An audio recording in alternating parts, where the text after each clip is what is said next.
I either wait for technology to replace me or I build the technology to replace me.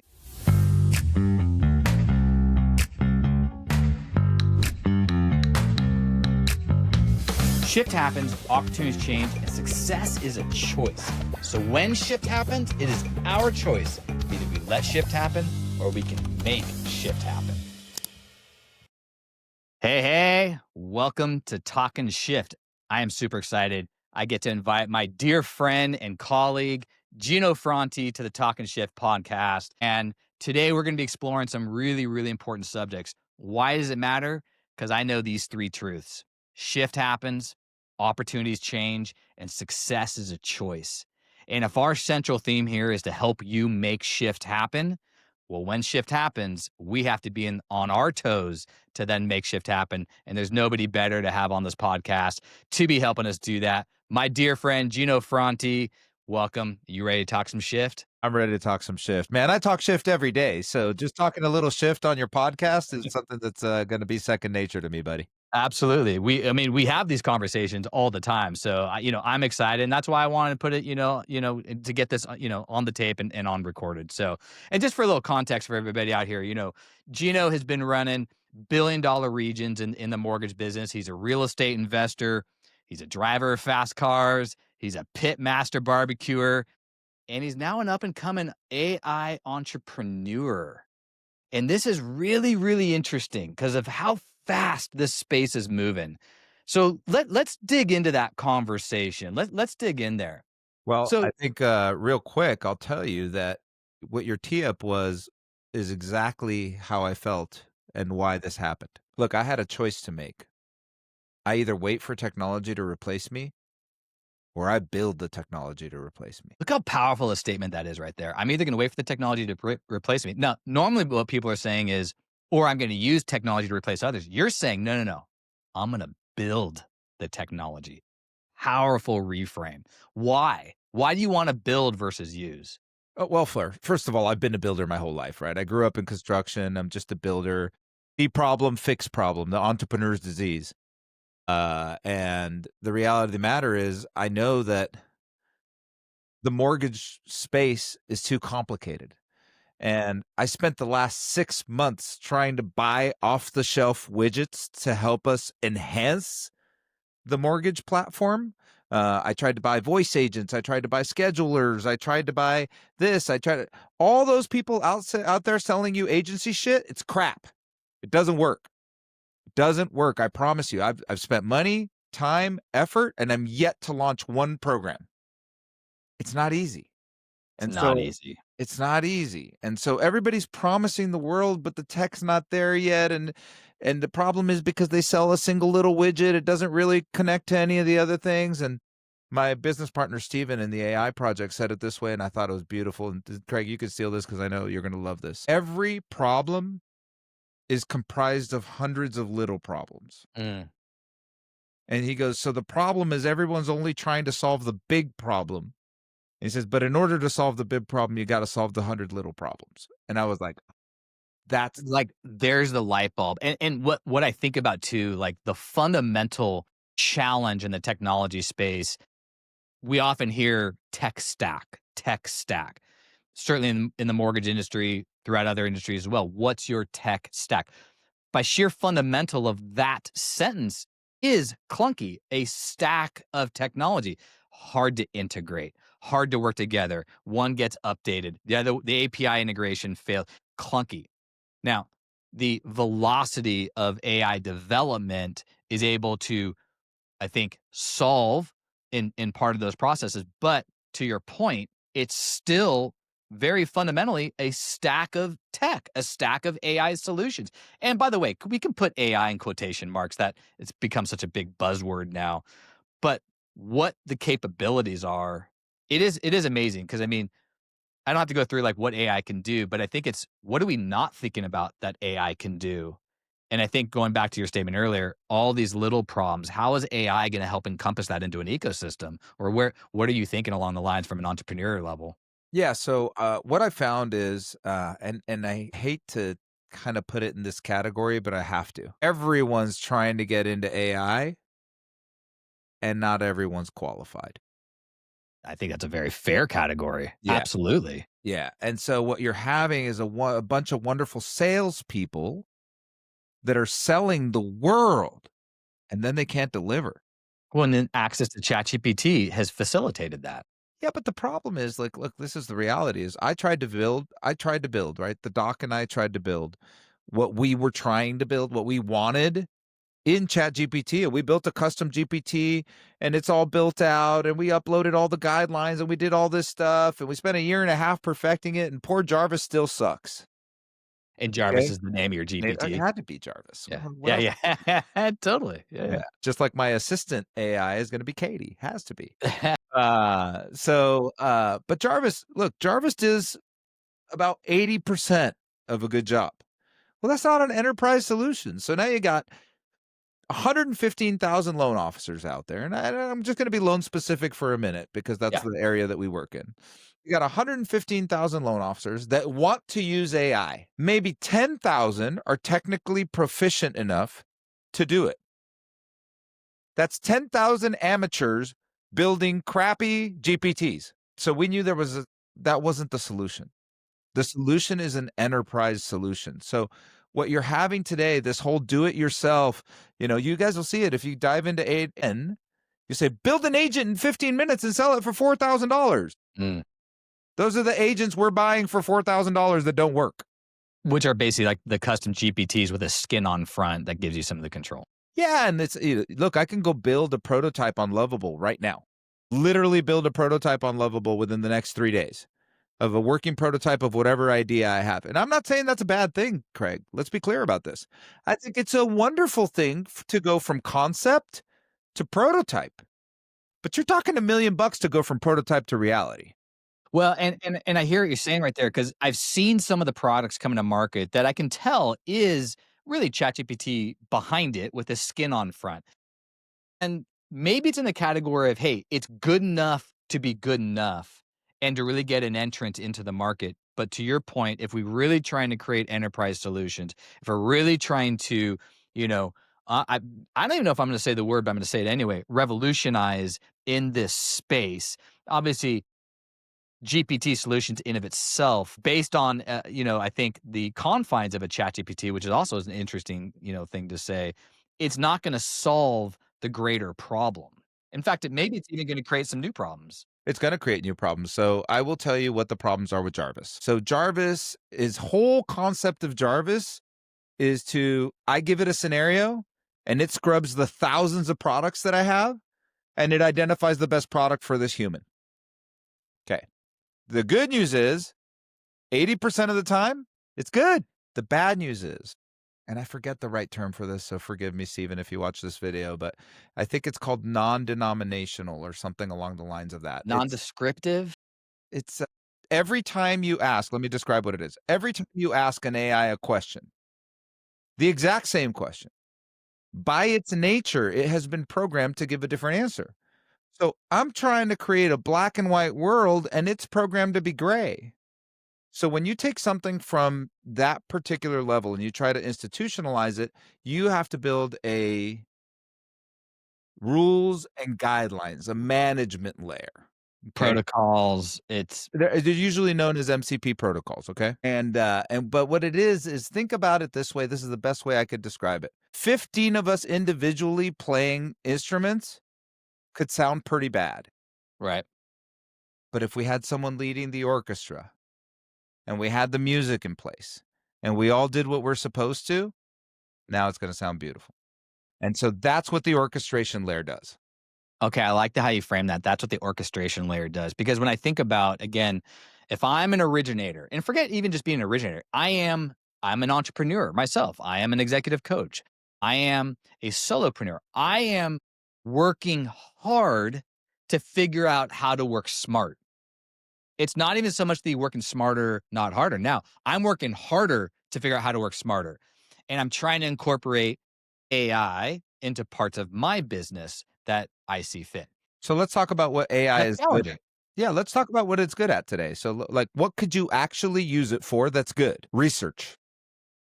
Wonderful research engine. My personal favorite is Perplexity. ChatGPT drives me crazy. I want to punch it in the face. It's too slow. Okay. Perplexity is much faster. I've Now, heard that. Perplexity doesn't have good memory. And these things make a lot of mistakes, like I mentioned earlier. So you have to remind it, hey, before you give me the answer to this question, please look at our entire conversation and take that into and create that as context for your answer coming to me soon. So, and let me add a little bit of because I was talking to another CEO who he'll be on the podcast soon, and he was talking about the same thing. And I think more around like ChatGPT, for example, when you have a very lengthy chat going on in ChatGPT, you started somewhere, but it keeps feeding upon itself, which then can also contribute to varying answers and whatnot. And then all of a sudden, you're down the road in this chat. That's not where you started. So we have to be conscious of that. And this is why it's a good conversation because, again, I'm not an AI expert. I'm trying to figure out how to use AI more. I start using it, and all of a sudden, well, I just spent more time trying to use ChatGPT, for example, and it started great, but now all of a sudden, I could have just done it myself. But I Yeah, know I that's think not the long that's term just reps, solution. Craig. That's just reps. Right. Right? Like I figured out now I can call it out. I'll be like, "Hey, why did you do that? I told you I wanted a side by side." I literally speak to it like this. And I use the speak button, by the way, as much as I've possible. heard, I try yeah. not to type, I try to speak Yep. to it. And so I use the speech button because it's comfortable. I could be on my couch speaking to it. I And I'm think like, that's a more effective way to, the more AI experts I talk to, they all recommend speak to it. Yep. yeah, but it's not so much about the way it receives it. It's because we're so used to we have bad habits from searching Google. Mm, And those bad habits translate when you try to go to AI, and AI doesn't work that way. AI is conversational. And so when you use the voice button, you tend to speak to it the way you would speak to a human, and AI receives that better. So I do things like I'll say to it, I'll say, "Hey, I'm not sure why you showed me a top and bottom chart this time. I asked you to keep it side by side. I'd like you to add a 5-star rating to every one of these restaurants and tell me which one has the best octopus." mm. Like, I'd like to know the results of those that are too, real by the way. searches that I do, by the way. Yeah, I believe I know that. I know that to be true. But this is really, really helpful because again, I want an audience who's listening to this. I mean, we have a big conversation around AI and where it's going and the massive technology part of it, and we can nerd out on that. But it's also down to an applicable use. That's why I keep saying, like, I'm not only the president, I'm also a member, right? Trying to figure out, but understanding why. If we understand why, then we have a better idea of how to proceed with the how. Yeah, so what it's good at today? Let's do that. Today, for research, number 1, it's excellent. I don't use Google at all anymore, period, end of story, unless I'm using Google Maps for navigation, Me okay? neither. And you love Perplexity for that. And I love Perplexity for everything research. It's terrible at generating images. Don't use it for that. It's not a good copywriter. The best copywriter today is Claude, Mm, okay? I'm hearing that Grok is actually a really good researcher. I just haven't used it yet. So disclaimer, I don't know, but I'm hearing it's a good researcher. But once you have the pro of something and you're used to it, like I have speed. I've been on Perplexity Pro for 14 months. And got it. so I have the reps. I know what mistakes it makes. I know how to interact with it. So that's the one thing. I don't care what you choose. Just choose something and start using it. Now, Such life, right? yeah. And now number 2 that it's very good at, if you're going to buy an off-the-shelf widget, the only AI off-the-shelf widget that's pretty darn good is an appointment scheduler. Okay, keep going down that road. Yeah. Tell me more about that. So if I bumped into you at a networking event Mhm. and we say, "Oh, hey, give me your card, give me this, give me that," and guess what happens? Here, hold on. This happens. Okay. Do you think I wanted to talk to some of these people? Yeah. That's why I took their card. Am I ever going to sift through these and call this person and remember who they are? No. So for practical application, what I would do is, and I'll show you on my phone, I have a QR code on my phone. Mhm. So I'm out there networking and you hit my QR code, okay, and it's going to give you an appointment scheduler and you're automatically going to schedule the appointment. Now, I'm not saying Calendly because there's more than that. But imagine now that you just hit my QR code and you immediately got a text message that says, "Click here to set an appointment with Gino." Yep. So that's Calendly so far, right? Yep. But now you click on it and your phone rings. Mm. And it's like, "Hey, Craig, I must have just met you at the networking event because I could actually program it before I go, and I could say at the private money lending conference, hey, Craig." And how does it know it's Craig? Because it sees who the incoming call is. Okay, now those are all programming functions. It won't always do that natively. You have to program it. But But you if can also program it to say, and also look up this person's LinkedIn profile, get to know this person real quick. I mean, you can go down that wormhole, mhm, the further down that wormhole you go, the more room for error you have. gotcha.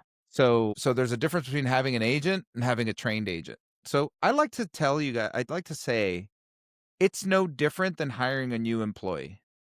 It's going to take 3 months until they're competent and 6 months until they're confident. Mm. And so yeah, I think the ramp up period on any AI widget that you're going to use to get from where it is to where you want it to be is 3 to 6 months. Yeah. Well, and I think that's fair. It's just like hiring a virtual assistant. I mean, we have to work with this person. We have to train. It's no different than any other human that we're also working with. And maybe that's also like a little bit of a signal if we. And this is a little bit of a gray line. I don't. But if we treat it like human, where we're training it, we're giving it information, we're talking to it, it's learning from what we're telling it, right? We're training it to how we want it to respond. If we think along those lines, and that's scary too. But we need to use it, into our benefit. Yeah, I mean, listen, there's this ship has sailed. Yeah, right. There is no going back, so you might as well embrace it. If we get taken over by robots, so be it. I mean, we don't have a Well, I'd rather choice. be on the right side of that anyway. Yeah. I want the robots to like me. So I do on that note, I do please and thank you my I AI. do too. When I write with grammar, I put my question mark in there, Yeah. Yeah, Yeah. I try not to piss my AI off. Yeah, yeah, yeah, yeah. But I think that's the reality of the matter is don't believe that it's a get rich quick or an easy fix type of thing. It's like anything else. If you dedicate some time to it, you'll get wonderful results. And again, I'm at least 6 months into spending a lot of time trying to help my team, and we're not quite at the results phase yet. So yeah, so 3, 6, 12 months. But the answer is start today. Start Well, today. and start today. And so again, this is why I really like this conversation. And I'm going to do a series of podcasts really digging into AI and learning it from different angles. One, how do we use it? How do we understand it? Then we can also understand like where it's going, for example. And certainly in conversations with you, Gino, and with your AI, your CTO and developer. And what I loved, what he said originally, in this conversation, we're going to build something. And by the time we get this thing right, it's already going to be old. And Okay, so we so have to build something that is, dare I say, I don't know if future proof is the right word, but mobile, portable. And that's where I get really fascinated also on these hundreds of little problems that make up the big problem from the infrastructure or the ecosystem of what AI's capabilities are to really leverage, I think, the technology response to make our lives easier, let's say. That's what's really fascinating to me. Maybe you could elaborate a little bit on like foundation of what you're building, yeah. at that level, So right? before I do that, I want you to know at what stage in the world of AI you are. Okay. And for those of us that are at least 40 years or older, otherwise you may not understand this, We're in the fax machine stage. We're in dial up right now. we're dial up. Yeah. We're dial up. We're in the AI dial up era. That's a really good perspective, by the way, because I remember like, oh my gosh, remember Prodigy was like, Prodigy, yeah, Netscape, AOL. This is all AOL. the original. You All can it do really was email. email. That's all we had. We had email. And then you finally got to search. Whoa. Yeah. And Yeah. before that, because I'm a tech nerd, I always have been, I was on bulletin board services. Mm, Right, where I had to dial in with a 2400 baud and go into the bulletin board services, and that was just basically kinda like a Slack channel, actually, if you think about it now. yeah. So if we're in dial up mode. Dial-up mode for AI, and from an economic standpoint, we are in the dot-com rush. We are in the AI gold rush with the it's very relevant and similar to the dot-com era, but we have dial-up technology. And so the frustration is that you think you're buying a Rolls Royce, but it operates like a Yugo, And so we've got to like bridge that gap between the lies that are being told and the reality of where we're at. But the lies that are being told is where we're going. We're just not there yet. Very yeah, and but the capability and the other thing is not only the capabilities of where we're going, what I get really excited about too, and again, I'll put exciting in quotation marks, what are the questions we're not asking? Like, what are we not thinking about? Well, I'll tell you what we just added recently, Craig, and you alluded to it a little bit, but we added a self-learning layer. AI, this is really the crux of AI. Everything else in the past was just a data center with a user experience, and you would pull data and put it onto the user experience, pull data and put it onto the user experience, put data into the user experience, and it would put data back into the data warehouse. And it was just this bilateral communication between a data warehouse and a user experience. Mhm. It was never learning to get better. It was static. Mhm, Right. So mhm. now we've got an orchestration layer that's basically a manager when I said I wanted to replace myself, that orchestration layer is a manager that's managing a bunch of sub agents, right? And so let's start thinking about the structure. You've got a manager and you've got these sub agents. But then over here, you've got an education portal where I can drop in education and I could tell all the agents, go educate yourself on this latest thing that I just dropped in the portal. Kind of like you watched in the movies, right? You plug something into your head and you learned everything that the other person used to know, or you could read a book and learn karate in 3 minutes. Think about the Matrix, right? It's kinda where we're at. It's kinda where we're at. We have these virtual agents that you could plug them into the Matrix and say, "Learn this, learn that. Don't forget to learn this. Oh, this went wrong. Find out what." You don't We no longer have to look at a bunch of ones and zeros and figure out where the code went wrong. You just tell our super agent, "Look at the." And I mean, for everybody out here who has dealt with not just using tech, but rolling tech out, certainly throughout my leadership career, I know Gino, you and I have rolled tech out together, and you start understanding the complication. Famously, and again, we'll just talk about the mortgage business. And this is a stupid, silly example, but it's true. Hey, we have this piece of tech. Well, I wish it did this, not that. I wish I could check this box. How come I can't enter this information? All great ideas, but I got 70,000 lines of code to figure out just to put a checkbox right there. Imagine now that on the development side, I say, please create an agent that will add a checkbox on page 3 of the application that allows the user to do X, Y, and Z, and incorporate that into the code, and please test it. And And that's where works. the velocity of innovation leading to invention, leading to innovation.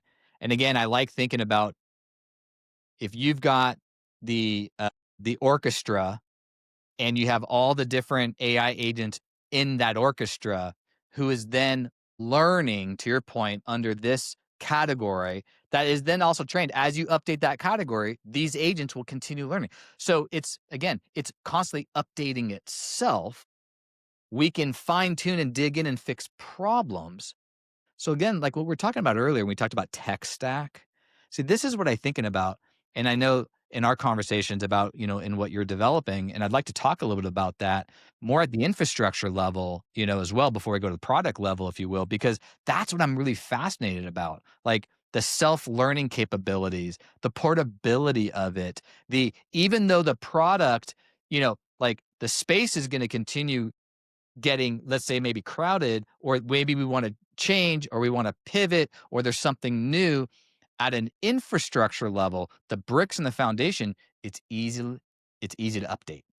It's If easy you to do it right. change if you do it right. And If you that's what do I'm it interested in. So Yeah. what is doing it right from a builder Yeah, point of view? so from an AI developer standpoint, what we wanted to build, and again, just being an old tech nerd, I built computers.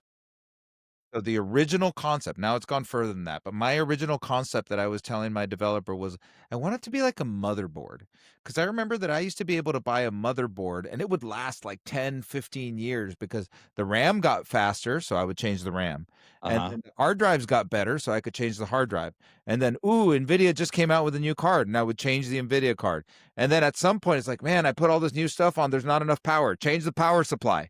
But all those parts were interchangeable, but yet the motherboard was always there. And so think about that when you're building something in mind, because what you want modular systems, systems that you can plug in modules and remove modules as technology changes, right? So I'm thinking of this modular system where you can upgrade as best in class widgets get developed. We're going to be able to plug in and unplug the latest and greatest widget. So And so let me we create that ecosystem versus the stack of things. Yeah, and so today, our product, Advisor OS, is an operating system. It's not a widget. And the idea is to incorporate all the widgets that we find that are best in class, and as they get replaced, we replace them because 'cause we're modular. Hey, 11 Labs has the best voice agent for now. 6 weeks later, hey, Google has the best voice agent. That's okay. Boop, boop, boop. Nova Echo has the best voice agent. Boop, boop, boop. Make interchangeable systems. Now, granted, we're trying to solve a big problem, Craig. We're Yeah. not trying to just fix a widget. If you're trying to Yeah. just fix a widget, you can fix a widget, Yeah. right? If you're trying to just do one thing in your business and you just want it to do that one quick thing, that's fine. I'm just trying to solve a bigger problem. But that's kind of, did I answer the question? Like, I wanted a modular system. I wanted to be able to plug in best in class widgets as they arise, because those people that are doing the best with those people that are building the widgets, unfortunately, they have a shelf life. That's exactly yes. That's exactly why I asked this question because again, I'm going to come back to what AI is now allowing us to do as you're building is to get rid of the fundamental broken stack, API integrations that can break, widgets that they're in the market, then they're out of the market, and we become reliant on that. So all of a sudden, I'm innovative. Now I'm behind. Now behind the eight ball, right? So if we're building something that's modular, to your point, then that gives you the ability to innovate your product depending on the market needs, the customer needs, depending on what the new innovations are that we're not talking about. And that's where I think the AI capabilities are that a couple years ago, this would have been I mean, you're building Google, right? Now you're doing this at our level, at a street level. Obviously, it's more than that. But my point is, this is going to create so much massive innovation, and you're leading the charge in that. Well, I mean, I had to. Like I said, I found that there was it's been a frustration in my entire life to watch fintech companies build technology for the mortgage industry and then giving us what we think we want and sending us a bunch of salespeople to show us the demo, and we're like, "Well, why does it?" You just described it. Why doesn't it do this? Why doesn't it do that? Why didn't it do this? Because you didn't build it with originators. Totally. So our team of developers is building it based on originator feedback. And our connection through Sales Mastery and Momentum Builder puts us in connection with the top originators in the nation. So guess who's on our panel building this software? So I think if I wanted to give you one advice in you're building something is build it with the users. Use the users to build it. Well, Don't that's what Steve out Jobs the said. vector. You start with the customer experience, then you work backwards. You could reverse engineer the actual process. Mhm. Like the one that I wish would work, by the way, is the email sorter. I've tried like 3 or 4 auto email sorting agents. It's Not terrible. there yet. Not there yet. Give it 6 months, it'll be there. Yeah, but I mean, give it 6 months and it will be there. That's crazy.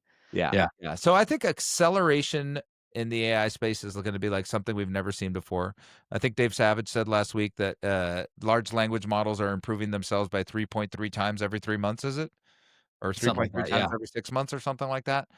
So, some this time next year, we'll be with more intelligent, AI than we've ever had, like 10 or 100 times more intelligent than it is today. It's wild the pace that it's growing at, Well, and it's self-learning.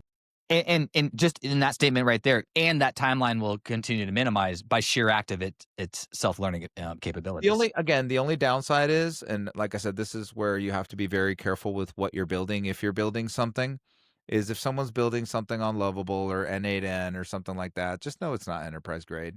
Yeah, It's gonna yeah. have, by the way, we didn't talk about this, but it's very important that you know that AI hallucinates. Sometimes it Well, just that was the other side. Yeah, let's go back because there's 2 fundamental challenges when we're in OpenAI or ChatGPT worlds. One is, what'd you call it? Non-denominational. Is that what you said? yeah, I don't know what the right word is for it, but basically it'll never give you the same answer twice. It's working down the thread. It's gonna get lost in there. So there's that, and then 2, hallucinations. Yeah, and Like hallucinations can be avoided.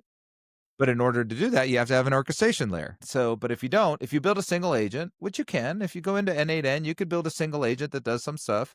Expect hallucinations. I can give you a quick, easy parameter to remove hallucinations is when you have your orchestration layer in N8N, add a secondary LLM and say, check your answer against, run this in ChatGPT, and then check the answer against Grok. Only give me the answer if you're 95% or more certain that yeah, it's accurate. yeah, Right? Or tell it what the sources are. Like, this is another thing that I do with AI a lot. I say, find me scientifically backed reports that are peer reviewed. Don't bring me anything from Reddit. Don't bring me anything from forums. I'm only looking for peer reviewed studies when I'm looking for medical information.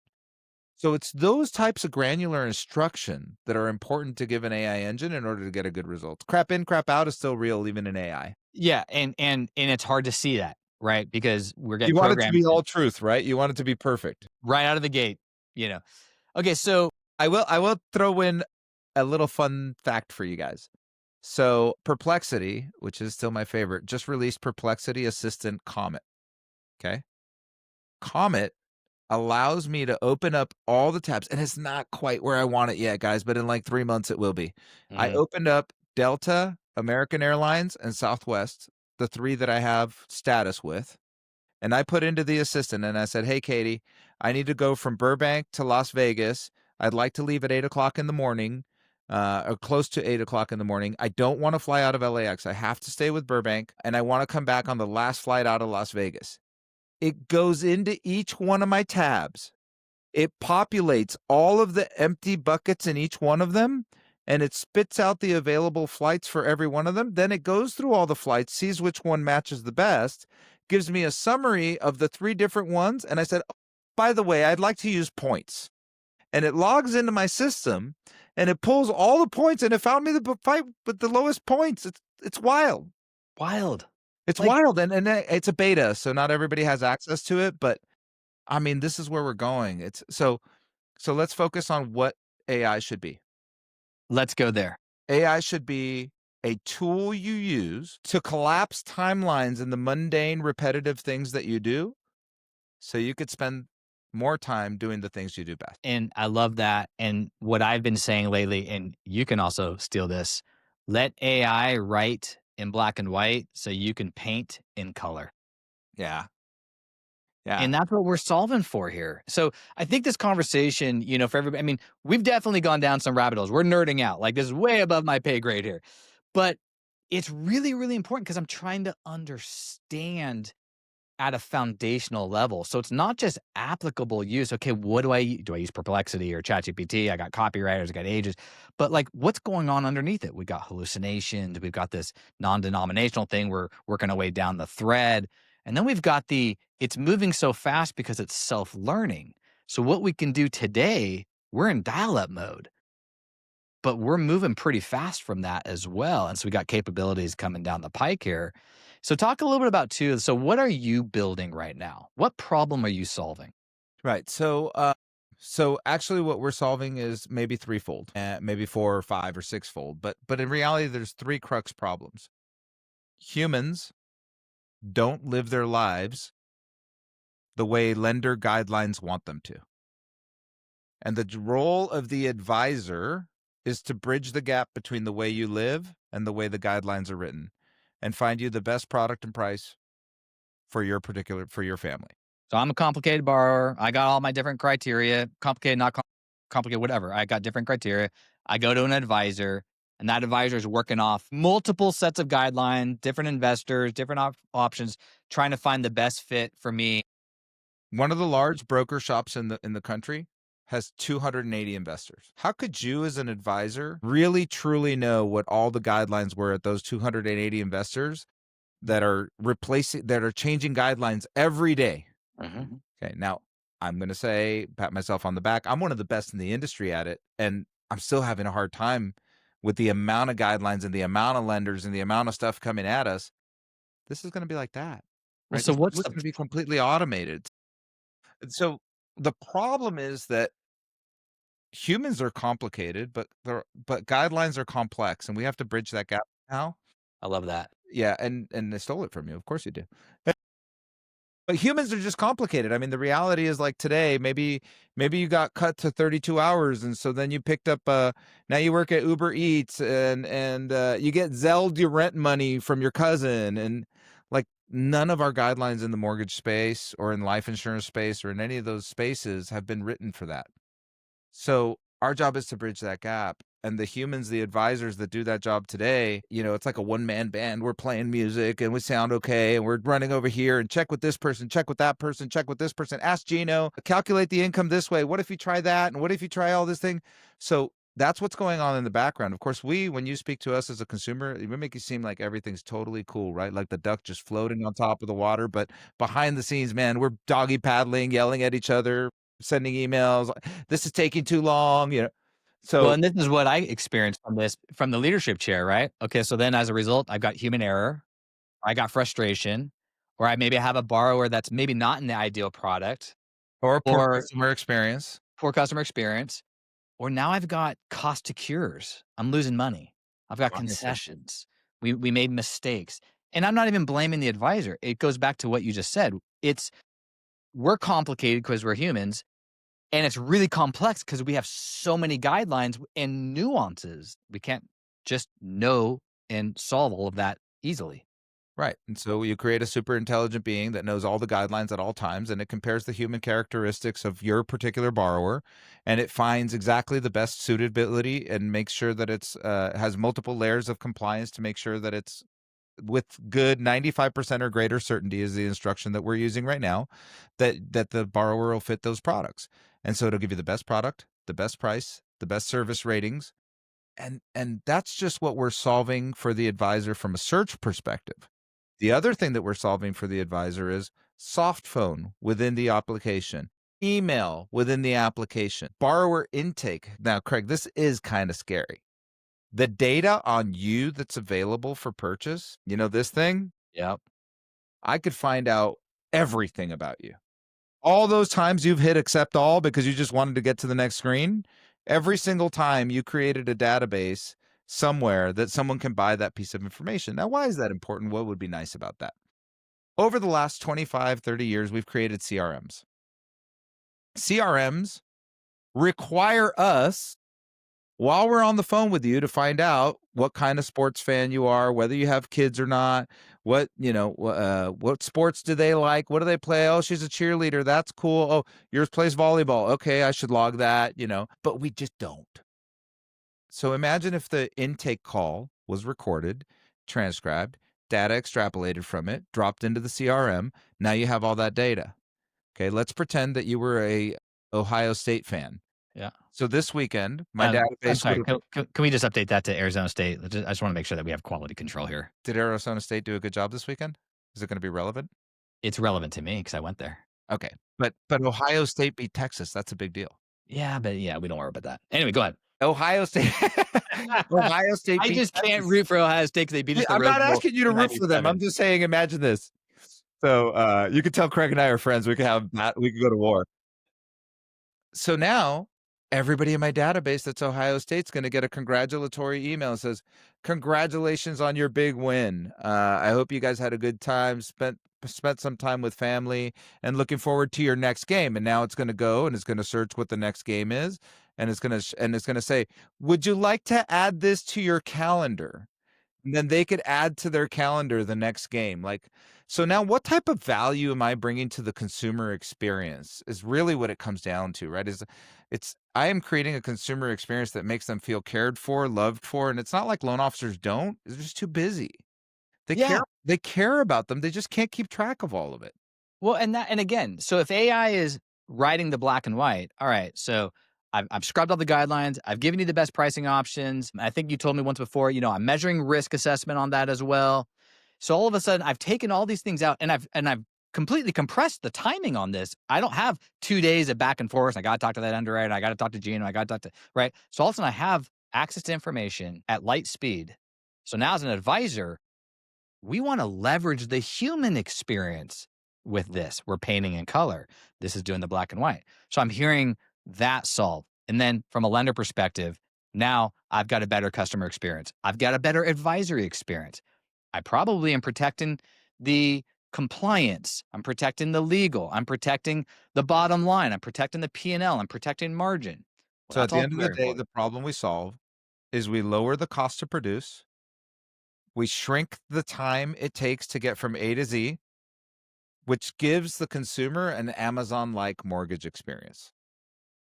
We've been talking about that for a couple years. I know, but I didn't have the tools or technology to execute it. Now we're here. Exactly. And then if we think about where this business is going, we've got to be able to solve those problems, close that gap. I have a prediction. By the end of 2027, there will not be an LOS or a POS anymore. I if not sooner. Yeah. Yeah. These fragmented systems are done. And I'm going to go back. I've said this a couple times. We're going from tech stack to ecosystem. We Right, have to and live in that's an why we said ecosystem, operating system, and so in operating our system. pitch deck and the things that we're working on, it's an operating system, because think about this, and again, this goes back to the motherboard model. How long have you been on Windows? Forget 3.1, right? Because that was like beta version, but since Yeah. Windows 95 to today, Yeah. what's changed? Almost Yeah. nothing. Right. Right. That's what we're building. We're building an Even op on my Mac, it's basically but Windows. there's been best in class apps that changed. Zoom came to be, this came to be, that came to be, all these things came in and out, but our operating system never changed. And so once we put you in an operating system that allows you to have best in class widgets, best in class app developed for the time that you're in, you'll never have to leave the ecosystem, and you could stay in the same thing for a decade or more. And your ecosystem is being built to allow for modularity. So as the future innovates, you can innovate with it. Yeah, and of course, like, just I'll say that we're also gonna leave mortgage once we perfect mortgage, because other verticals have this same problem. Absolutely. Yeah, other companies, other businesses have this same problem. Any that's why we called it Advisor OS. Any business that has guidelines and humans has the Yeah. same problem. Yeah. Well, I mean, dude, I am fascinated. I love what you're doing, and it takes guys like you, frankly, that have the cojones, let alone the brains, to build, not just comment, right? We all have opinions. We can all quarterback, but to actually get in there, roll your sleeves up, and start building something, and I love again when I met your developer Steve, that you guys are building something that is modular. You're creating the orchestra. If I'll go down this analogy, you're creating the orchestra so you can continually not only write the music, but play the music as well. And I think that's solving a problem. Yeah, so I wanna share that as an entrepreneur, it scares me shitless. That's the truth. That's Like, isn't that entrepreneurship 101? it is, but that's why I know I'm doing the right thing. Yeah. Yeah. If it Oh, wasn't yeah. scary, then that means I wasn't solving a problem big enough. Yeah. That's a really good I love that, man. That's a really good mindset marker right there. Yeah. I love it, man. Probably, like, good mic drop moment there. It's exactly where we're gonna conclude. Well, dude, I appreciate it, man. This has been a big conversation, and for everybody, like, again, let's just kinda tie this back down. I mean, we're talking about what we can do today in our real world between ChatGPT or Perplexity and getting familiar there, how it works, like, how the AI is working, self-learning, but it also has hallucinations, right? You have these AI agents that can do these small tasks and break them down, but they're also can be flawed by nature because they're in this big open architecture and system. And what you're building from an infrastructure standpoint, how you're building it to be modular, you're solving a problem. And as AI, we're in dial up, but we're moving pretty fast. And it's just going to continue increasing velocity. So, I'm happy that, we get to share this conversation. I'm excited to see where this goes. And brother, I thank you and appreciate your time. And I'm looking forward to a lot more conversations on the Talk and Shift podcast. We could talk shift all day long, buddy. Yeah. You're a But good hey, shift look, talker. the truth of the matter is I'm super excited. Thank you for having me on. We had a good time today. We got into the weeds way more I than I know. We got super nerdy. I wasn't really expecting to go there. No, me neither. It just went there though. And look, I'm spending a lot of time in that space, right? Making mortgage better again Yeah. is a real thing. Like, we Yeah. have to make it better, and I Yeah. have a passion for that, and I know that all of our peers would love to enjoy mortgage again. Yeah. Absolutely. Well, I love it, man. Love you, brother, and All right, appreciate it. We'll man. talk soon. Thank you. All right. Catch Cheers. you later, guys. Hey, thanks for joining me today on Talking Shift. I hope you enjoyed it, and I'm looking forward to seeing you on our next episode.